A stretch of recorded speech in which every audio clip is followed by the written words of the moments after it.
Hi, I'm Catherine Munoz, a member of the Westwood ESL support team, and today I hope to help you understand PLDs and how knowing the PLDs will help you support the Ls that you have in your classroom. Moving on to the speaking domain, you will hear that reoccurring theme of beginners of having little or no ability to speak English in academic and social settings. So they're going to be using basically single words and short phrases, things that they have practiced or they've memorized.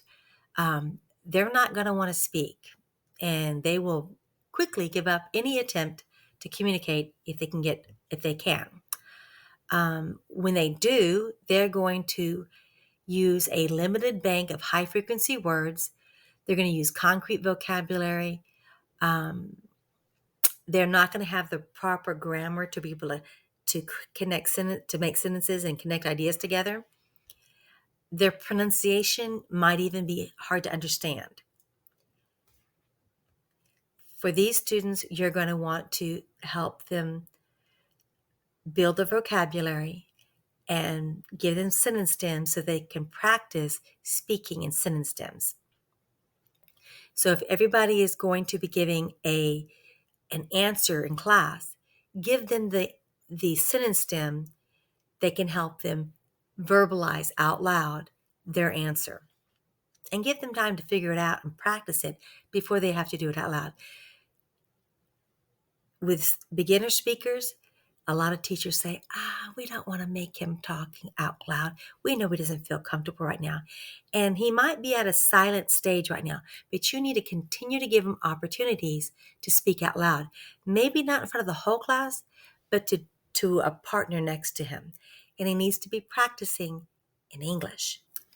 So for the intermediate, they're going to have very simplistic original messages with simple sentences, basic vocabulary, simple sentence structure, mostly present tense.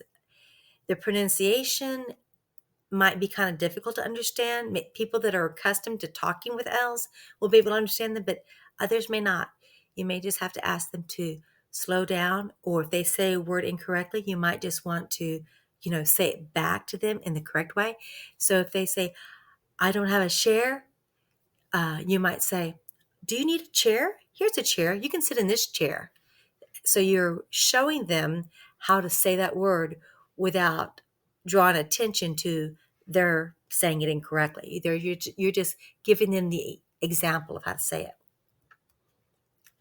Advanced are going to be more comfortable in academic and social conversations, especially when they're familiar topics.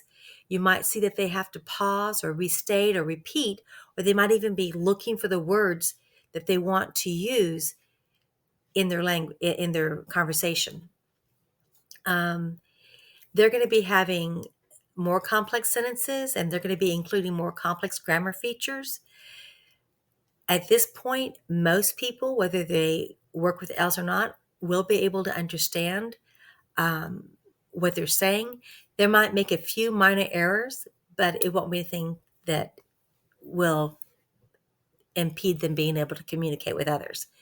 Advanced High, they're going to be nearly comparable to native English speaking peers. So you should be able to understand what they're saying very well.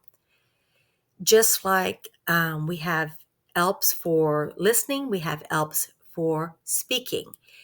And once again, I want to show you that all instruction delivered in English must be linguistically accommodated, communicated, sequenced, and scaffolded that commiserates with a student's level of English language proficiency.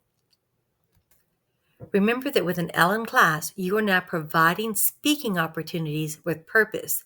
As you teach your content, you also are teaching language.